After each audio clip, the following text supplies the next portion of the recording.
It has a proverb feel sometimes. And so this is one of those cases where we don't really need to go back to go forward, but let's read verses 18 through 20. Through sloth, the roof sinks in, and through indolence, the house leaks. Bread is made for laughter, and wine gladdens life, and money answers everything. Even in your thoughts, do not curse the king, nor in your bedroom curse the rich. For a bird of the air will carry your voice, or some winged creature tell the matter. That'll be fun. Okay, so there's an element of laziness here when you see the word sloth or indolence.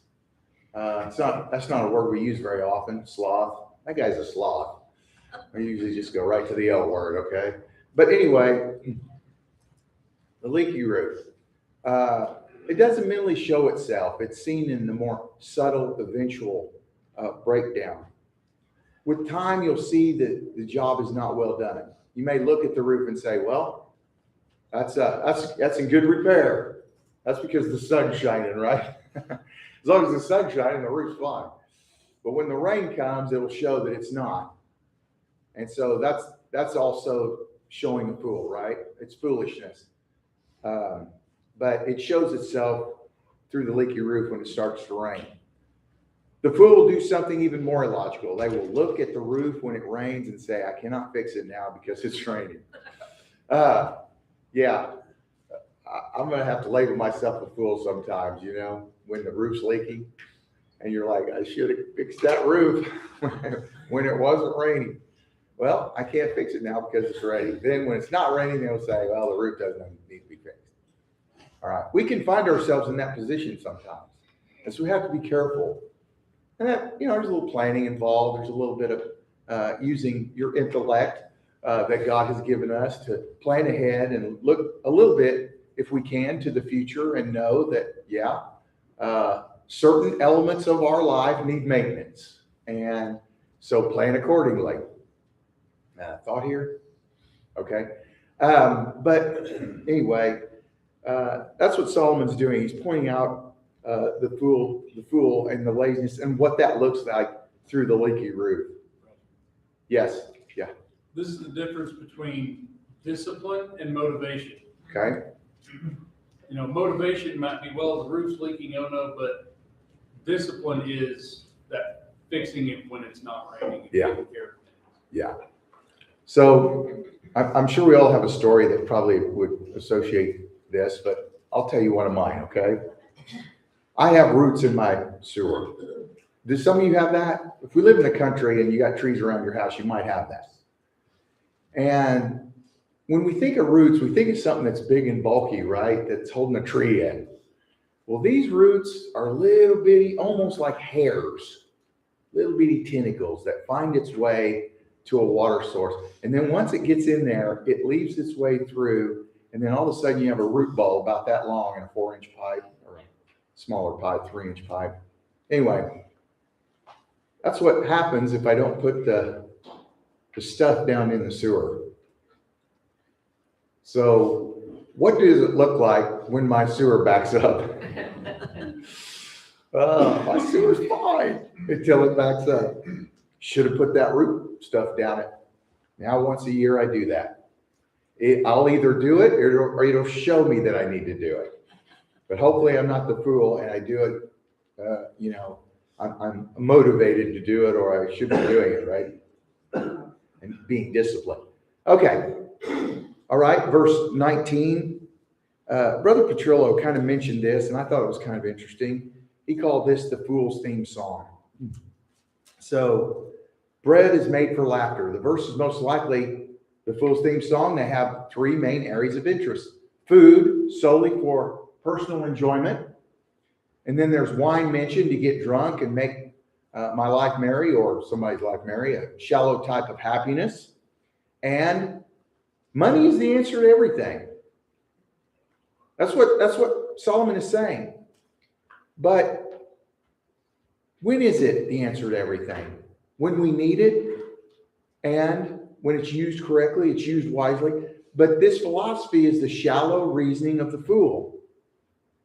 If this verse is serious, it would parallel those verses of the Bible that show money can be a snare and a trap that can be used for the good and very powerful force of it. What are some verses you think of when we're talking about money? I know there's one that's pretty obvious, but The love of money is the love of money, right? Not money is the root of all evil, but the love of money is the root of all evil. Yeah. But this kind of lends itself to planning how to use your money, right? How are we going to use those blessings that God has granted to us? And the word stewardship kind of fits in there, doesn't it? We're to be good stewards with the money that we have. We're to use it wisely. And so, again, we're thinking about it. We're thinking about how we're going to use the money. The fool doesn't do that, okay? We went through these kind of quickly, but so, again, I think as we look at these physical things, food, wine, money, what motivates us? What are we using it for? Why are we doing it? What's the purpose of it all? And then using our thoughts and prayerfully considering this is what we're supposed to be using it for. Okay? Any thoughts on that verse?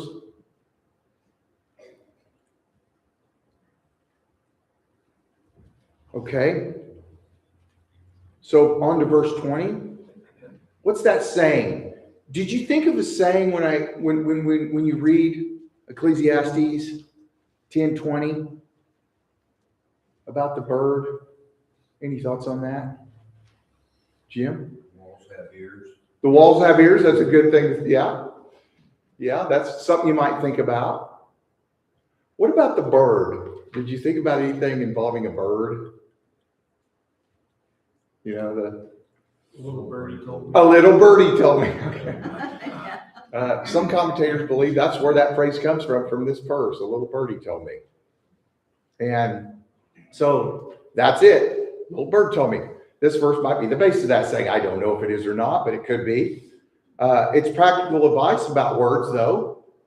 The wise man is cautious about what is said at any time, at any place. Use your words wisely. We could go to James and do a careful study on that and how we use our tongue and what we say. And does that fit with what we do? Yes.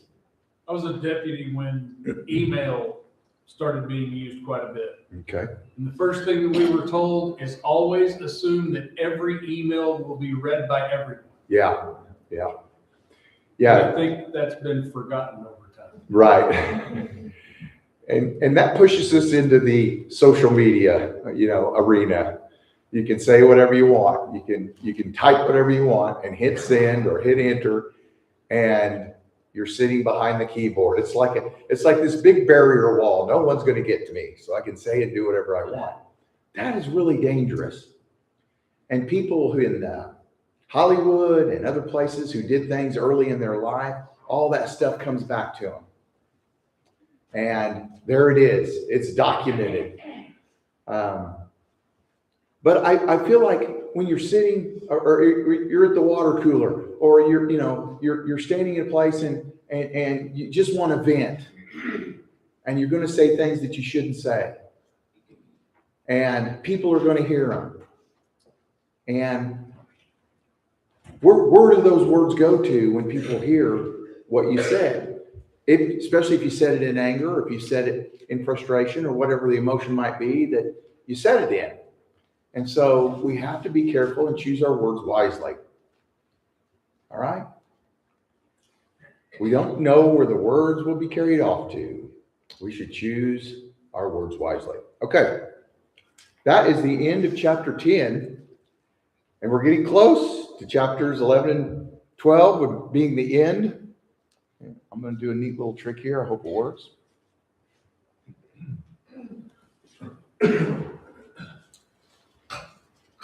All right, let's start in chapter 11.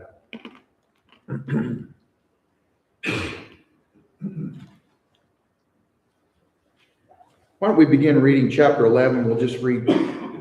We'll read verses 1 and 2 because they kind of fit together. What's interesting about chapter 11 before we get into this, and I'll talk about this when we get further into it, but it kind of has its own little segments. And they seem to fit real well with almost one word, like share, trust, attitude, things like that. And so these are clumped in those areas, and which is really good for me because that's kind of how I think. I think in these little compartments. And so verses 1 and 2, cast your bread upon the waters, for you will find it after many days. Give a portion to 7 or even to 8, for you know not what disaster may happen on earth. Boy, there's a lot of interesting thoughts on these verses. And there may be some things that popped into your head, and you can feel free to share those. We're back to our 18 vain things. We hit a verse there, and that's in verse 8. We may get to that today. The desire to retrieve the past. I think there'll be a good discussion there. But here's kind of how this chapter sort of falls in line. How to prepare for tomorrow. Keys to successful living. So, as I mentioned, chapters 11 and 12, they kind of go together. They present the conclusion of the wise man's investigation into the meaning of life. So, these are powerful chapters. And here Solomon offers these keys: successful living, along with directives, challenges, warnings, and exhortations. Now, we have some of that in the earlier Ecclesiastes, but this seems to be a little bit more poignant. I think it'll show itself that way. It discusses how to share. These are kind of those one-word things. Trust, talks about work, attitude, and optimism. And I kind of laid those verses in there. And I think those will show themselves once we get into it. So, all right, let's read verses 1 and 2. Well, we did read verses 1 and 2. But have you heard this phrase before ever used, cast your bread on the waters? Does that sound familiar? What might that mean? What's the prophet or what's the professor talking about here? Jim? I think from the standpoint of faith, if we do something with good intentions, Yeah. that it will bear fruit for, I think of something simple like giving a bottle of water, a tract, a panhandler. You don't know what kind of seed you're sowing, or the Good Samaritan, using his money to help. And, that story has been passed down through the ages of who's my neighbor. Yeah. Right. Well, I think you're pretty close, Jim, as best I can tell. Yes, dear. The New English translation has a very different Oh, phrase there. It says, okay. Send your grain overseas. Yeah. Okay. So we're going to get into that because that kind of lends itself to verse 2 and how that the giving of something can work. But casting it on the water is sort of difficult to glean what that means. But so it may be referring to a venture of faith. Okay. Your investment will bring some return. Put your money out in faith and it will come back. We had to add a little bit to some of that because there seems to be this physical element of bread, but invest in a worthy project in faith and you will get it back. That's what kind of Jim was talking about. It will not sink. So some commentators believe this could be an admonition to conduct business so that the economy will prosper. It's kind of tough for me to get there, but I think it's worth mentioning. Investors take risk. Although failure is possible, there's an allure of success. And this made me think of Matthew chapter 25, about verse 18, but there's more verses involved. And it's involving the talents that were given to 3 individuals, right? Do you remember the 1 talent man? What did the 1 talent man do? He buried it, right? Wasn't willing to take any risk. Wasn't willing to invest it and get more from it. Whereas the others did do that. And how did God look at that? He did not like the burial of the talent, right? There was a harsh judgment there, or God's judgment. Don't say harsh, Roger. It's God's judgment. That's fair and equitable, okay? And God will judge people who do not use their talents. And that has always sort of concerned me about myself most of all. Am I using the talents that God gave me? Am I casting my bread on the waters? I got to be careful. And so I put the word share up there because I feel like this is one of those that fits into that little compartment. Share with others. Go out and take that venture by sharing. Give a bottle of water to someone. Share a tract. And some of the brothers here are doing that. And we need to all be thinking like that. This reminds me of a tree that does not produce fruit. When Jesus cursed the fig tree. Right. If you're not producing fruit, then you're not very good. What good are you? Yeah. Very good. Jim? Sometimes, good people have lack self-confidence, wondering what is my talent. Moses, for instance, that he wasn't an eloquent speaker. Right. We fail to realize God can use us, but isn't life just a matter of trial and error? We find out where our strengths and weaknesses are, and whatever we do something. I think we're going to get into that, Jim. I think we're going to get into that. We've got to do something. Don't procrastinate. But I think that attitude, which we're going to talk about later, is that I want to try something rather than I'm going to bury it and just forget it. Get out there and do something with what God has given you. And God has given us all something. We have a talent. And think about that more. Think about what is your talent. And if you're not using it, be careful. That could fall into a case of being sinful. And we don't want to be that. Okay? So, Harlan? Jesus said in Matthew 5:44, "But I say to you, love your enemies and bless them that curse you. Do good to them that hate you and pray for them that despitefully use you and persecute you." Yeah. And the example I thought of is one, there's a lot of people in this room that like history. Yeah. Post-World War I, the enemy owes us reparations. And it led to another war.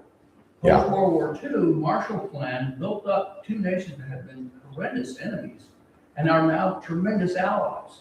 Mm-hmm. Huge difference between loving and hating an enemy. Post-World War II had to be hard because all of us have family who were involved in that conflict. Yeah. And, they faced some terrible, terrible things, and yet come back and love them anyway. Yeah. That's right.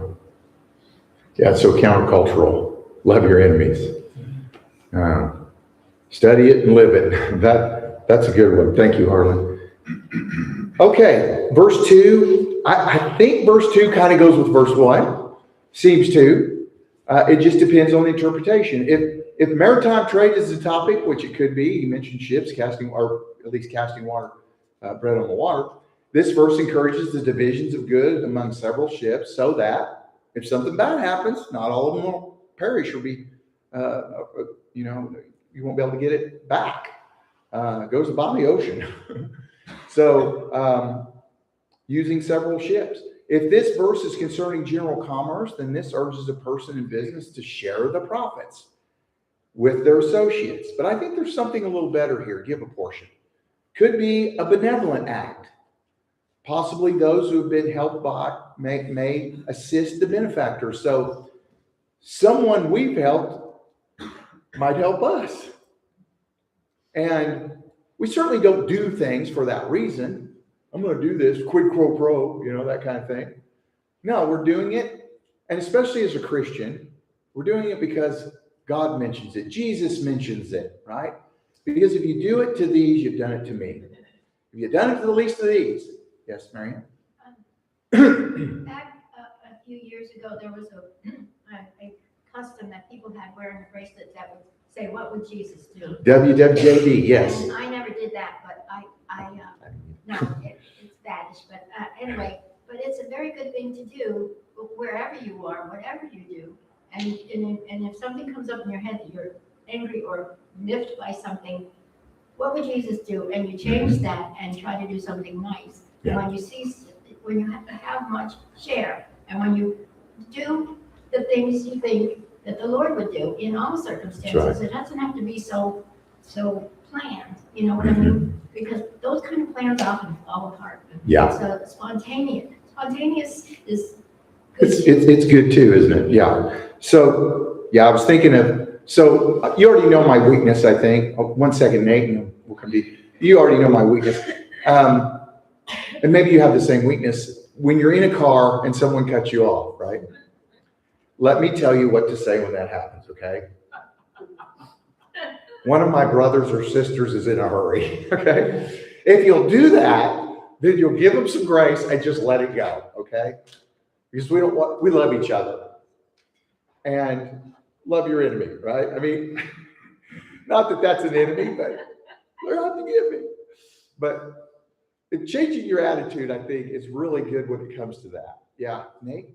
You look at how we're encouraged to have unity in the church with one another, and then you throw in our gifts, our spiritual gifts, what we bring to the table as Christians and how we're able to use them. I always kind of look at it how we plug that unity more and more, the more we do stuff for each other, the gifts you bring to the table. There are things that people do behind the scenes that are filling those gaps, that are helping build the unity that we have in this church, whether it's benevolence now or later. There's stuff that comes to light. There's fruit that is evident as we grow in unity and as we see these gifts used and as we share them with others. That's right. Yeah. And collectively, when we're unified doing these things, it just makes it all better, right? It's even more grander. We can do more together. We're to share with others, and I have a reference here, 1 Timothy 6:17-19. Would someone read that for me? Draw your sword and read it nice and loud so everyone can hear. I'll turn that.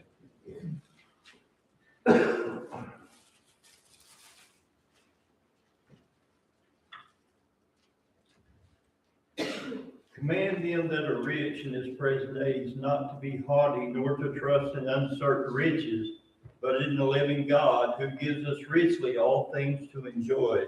Let them do good, that they may be rich in good works, ready to give, willing to share, storing up for themselves a good foundation for the time to come, that they may lay hold on eternal life. Isn't that powerful? I think Paul, the inspired writer, the apostle, basically summed up Ecclesiastes. It's so marvelous when you read this, and that's why I wanted to include it here. Words like a good foundation for the future. Maybe it's because I was a civil engineer, you know? I just love that phrase. But ready to share there in verse 18. Generous, ready to share. So that kind of changes our thinking that we're ready to share. Okay. Yes, Darren? If you take the words of Jesus, where you cannot serve God and money. Right. And you store up treasure in heaven and not on earth. And we look at this proverb, if you will. Yeah. And apply it through that. I think that we see maybe not just a diversity of investment, but not focusing on the wrong thing and not having that fool's idea of money is the answer to everything. Yeah, very good. As you were talking, my brain was working again when it's not supposed to. But when I thought of that, casting the bread on the waters, I thought about casting the seed in the soil. You know, that's the feeling I get when I'm casting bread on water. I guess that's just Roger being Roger. But I feel like as you do those things, and we'll say share, some soul may respond to it, and you'll have a brother or sister in Christ. Yes. I think what Paul said, a compliment he gave to the brethren in the church of Philippi, they weren't well-to-do, but they participated in his ministry, and you know, his thought on that was, you know, I've known times of plenty and I've known times of want, but he said, you know, whatever circumstance is that you know, can use that circumstance to the glory of God. He can do all things through Christ. Yeah, we can do all things through Christ. All right, why don't we read verses 3 through 5? I kind of clumped these together. If the clouds are full of rain, they empty themselves on the earth. And if a tree falls to the south or to the north, in the place where the tree falls, there it will lie. He who observes the wind will not sow, and he who regards the clouds will not reap. As you do not know the way the Spirit comes to the bones in the womb of a woman with child, so you do not know the work of God who makes everything. And there's so many things there's so many directions we could probably go here. So if you think of something, go ahead and share with the class. But there in verse 3, this point is that some actions have permanent consequences. No one has control over where the rain is going to fall. And I was thinking of the farmer, and I thought I had that in there. I probably have it a little bit further down. But, the farmer can't wait for the perfect time to plant. There's this certain, and I'm not a farmer, and we may have some farmers in here, but you have a certain time that you got to get seed in the ground. And so you can't always plant when it's perfect, that it's ideal. So I think Solomon is sharing that those who anticipate everything, or who try to anticipate everything, will end up doing nothing. And I think the message there is do not procrastinate. Do something, Jim. Try to use your talent. We need to do the work and trust God that it will work out. All right. I hope that's not too small.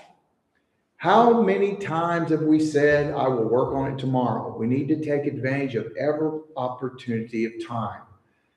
And this is my farmer story. Consider this. Sometimes you have to plant in faith. Sometimes you just have to cast your seed and trust God.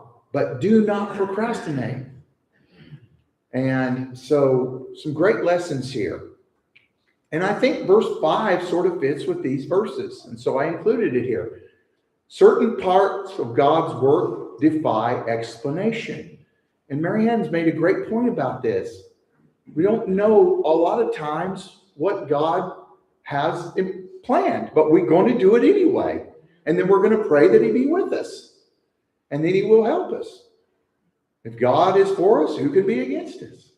So we don't always understand all that God does.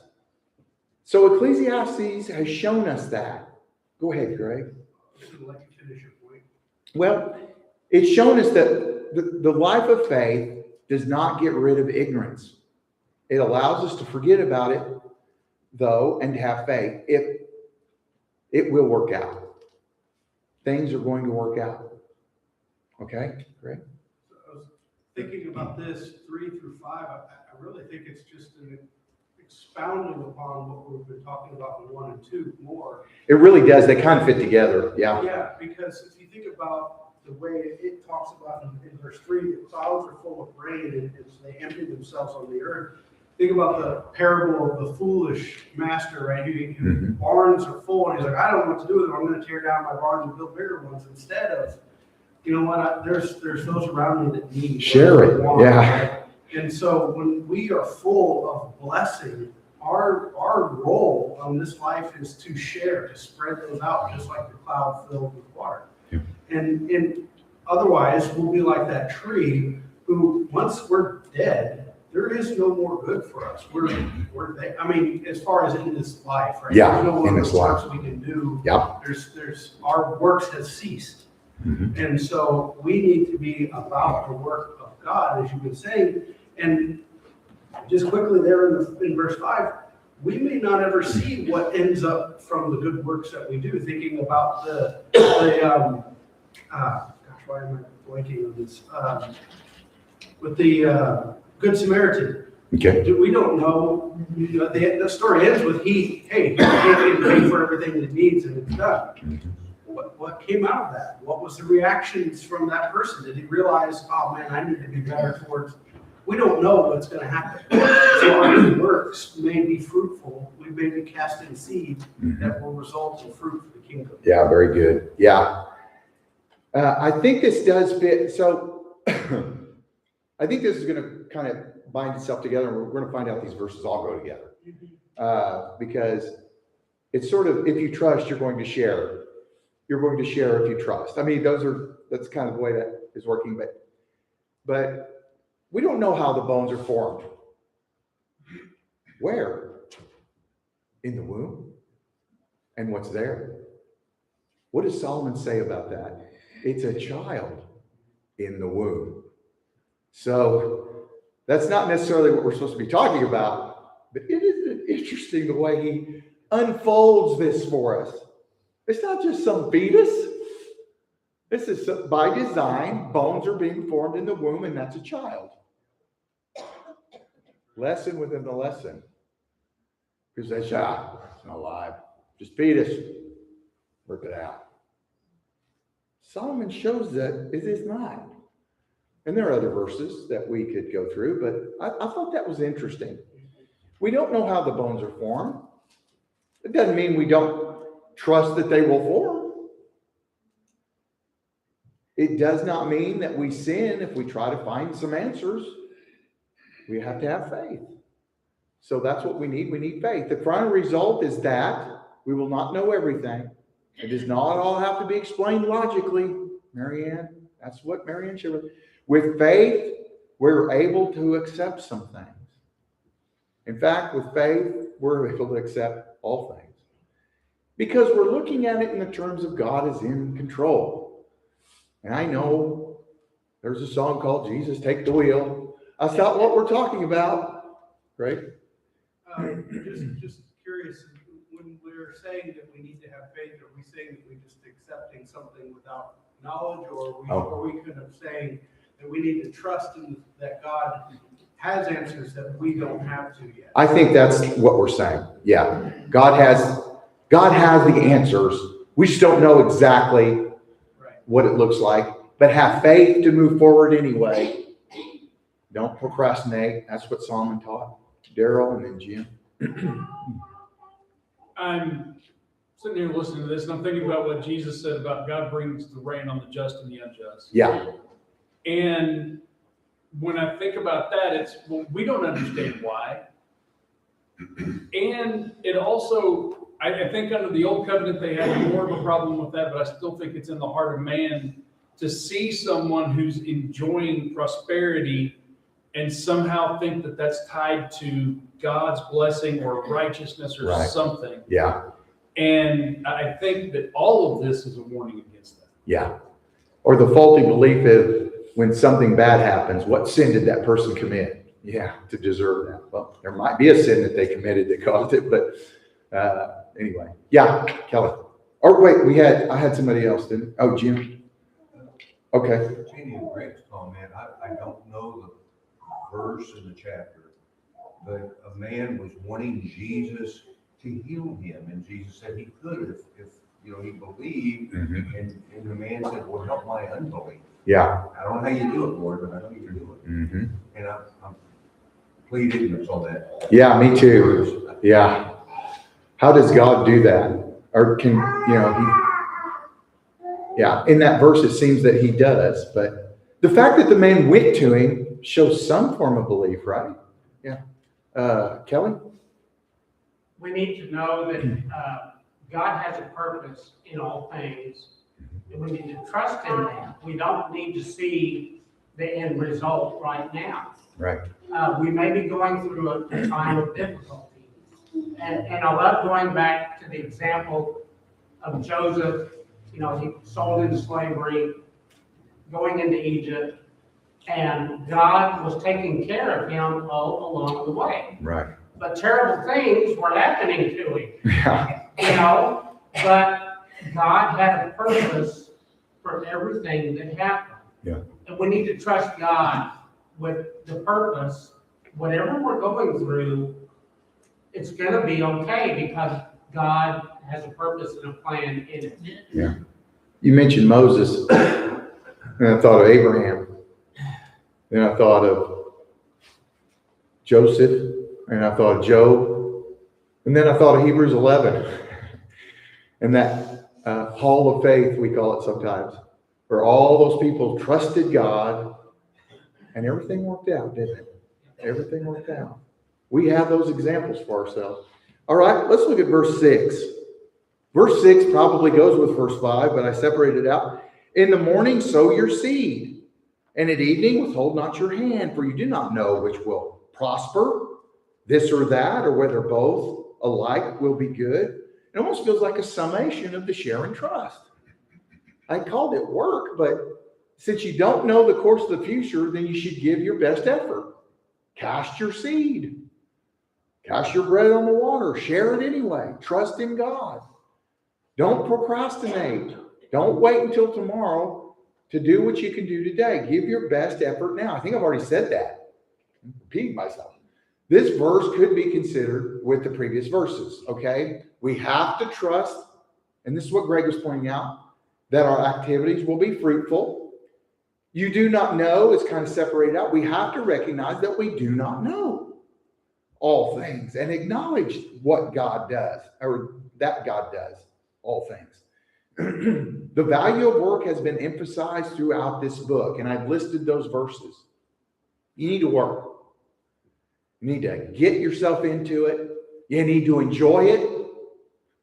Do it to the best of your abilities, using the talent that God gave you. 2:10, 3:13, 22, 5:18, and 9:10. We've studied these, and he's measuring it and telling us again that you should work. It is not God's plan for man to be idle. That's what we studied in 10:18. We have a little time here. Proverbs 6 through 11. Can anybody quote the first part of that? You will when you see it. Go to the end, you sluggard. Okay. Someone want to read that? It's a little bit lengthy, but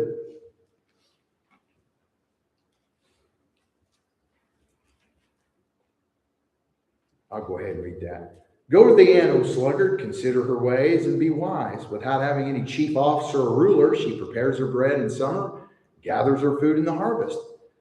How long will you lie there, O sluggard? Then when will you arise from your sleep?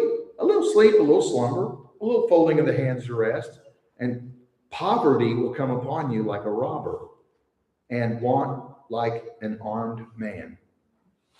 That's a reminder. It's in the Proverbs, but it kind of fits with Ecclesiastes 11 here in verse 6. You need to work, because if you don't work, you're not going to like the outcome. Can we all work? We can do something, Daryl.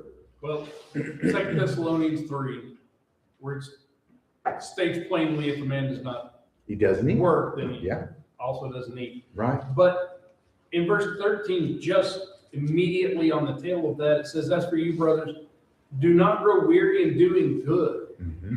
So according to Scripture, working for our bread and busying ourselves productively is doing good. It's literally a righteous act. Yeah. So not just work, but do the works of the Father who sent Jesus. We have works that we can do. And I'm thinking, is that Ephesians 2, I think, verses 8 through 10, you know? We need to work. Yeah. And more specifically, do good. Doing the work of God. All right, attitude is where I put this, verse 7. Light is sweet and it is pleasant for the eyes to see the sun. What's so good about seeing the sun? Make you alive. Makes you feel alive? The sun provides light, but it provides other things too. Warmth. We could use that today. You can be 10 degrees out and you can be sitting by a window with the sun coming in and you can get warm. Ron? Things are clearer. Things are clearer in the light when the light's cast upon it and the sun is a bright light. Yeah. Things are clearer. You can see good. Being able to look at the sun as a gift that only the living possess. The dead can't look at the sun. Light ought to provide a pleasant attitude because it affords one opportunity. Not just one opportunity, but it affords us an opportunity. Success is often dependent upon being optimistic. This is the glad to be alive attitude. I think the sun helps us with that. Okay? Boy, we have a couple minutes left. Yeah, go ahead, dear. Well, there's the larger context of all of Scripture. When we see light and dark, that we never see light as a bad thing. That's right. Yeah. Light is always the good, the godly, all those things. God is light, and in him is no darkness. But so I think if we look at this in the broader context of all Scripture, we certainly see, light is sweet and it's pleasant for a person to see the sun. Yeah. That is something that we see throughout. It is. And it's pleasant. Yeah. Okay. Verses 8 through 10, we'll just probably read it and then we'll finish up next time. So if a person lives many years, let him rejoice in them all. But let him remember that the days of darkness will be many. All that comes is vanity. There's our vanity verse. Rejoice, O young man, in your youth, and let your heart cheer you in the days of your youth. Walk in the ways of your heart and the sight of your eyes. But know that for all of these things, God will bring you into judgment. Remove vexation from your heart and put away pain from your body, for youth and the dawn of life are vanity. I'm going to go ahead and end there because I think that's kind of a nice time to end, and we'll begin and we'll finish chapter 11. Then we're getting into chapter 12, and we'll start there next time. Thank you, everyone. Thank you for your comments, and Lord willing, we'll pick it up next time. Thank you, Bill. Thank you.